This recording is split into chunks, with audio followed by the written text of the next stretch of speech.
Today's topic is citizens' arrests in Arizona, when non-sworn members of society can arrest another civilian. I'm Steve Serbalik, and I'm a panel attorney with AsCops in Arizona. As always, this is a topic summary and not legal advice, and I'm simply stating what the law in Arizona allows, not what it should be.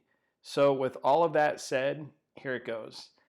The concept of a citizen's arrest dates back centuries, before the founding of the United States, to England.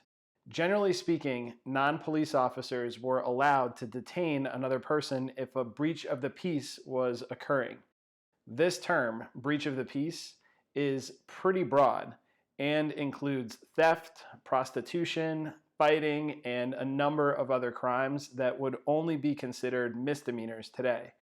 Historically, the concept was that individuals could stop breaches of the peace, and therefore they could arrest someone who they saw committing a felony or breach of the peace.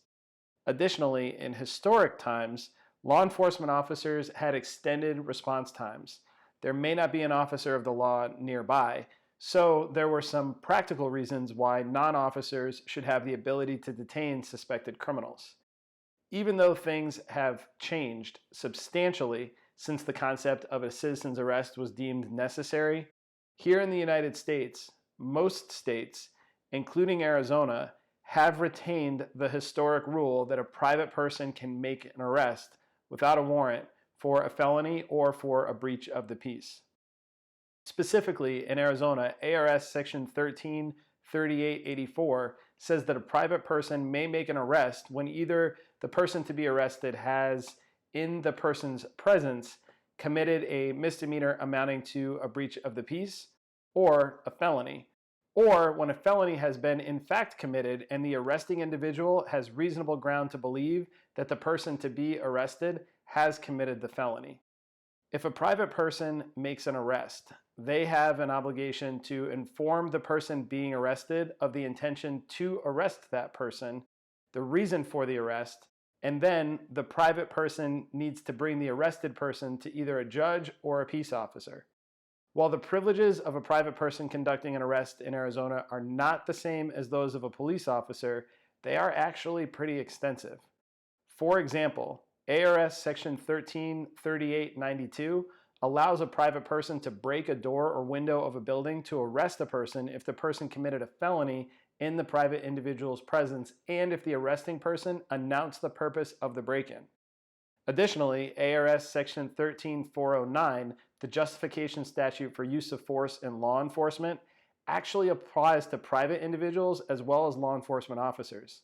This statute allows for threatening or using non-deadly force if all three of the following factors exist. 1, a reasonable person would believe that such force is immediately necessary to effect the arrest or detention or prevent escape.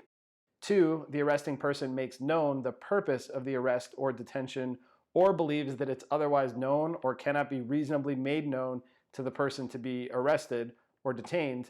And 3, a reasonable person would believe the arrest or detention to be lawful. The use of deadly force by a private person effecting an arrest is different.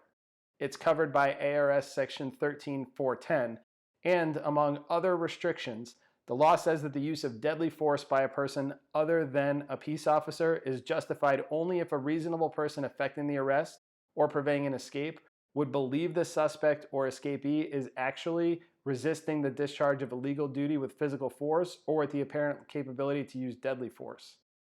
So what does all of this mean? Generally speaking, a private person can effect an arrest for a felony or a misdemeanor breach of the peace. In some circumstances, that private person could even be justified in breaking into an area or even using force to effect a lawful arrest. But, in my opinion, this is a bad idea most of the time, because the other reality is that a private person is also subject to exposure for false arrest, and in most cases, a peace officer isn't that far away in modern times. That said, the laws still exist that allow for private, non-peace officer arrests, and it's something that's worth knowing about when you are dealing with private people or seeing stories on the news. The bottom line is, private party arrests, otherwise known as citizens' arrests, still exist in Arizona law. So if you encounter one of these situations, follow your agency's policies.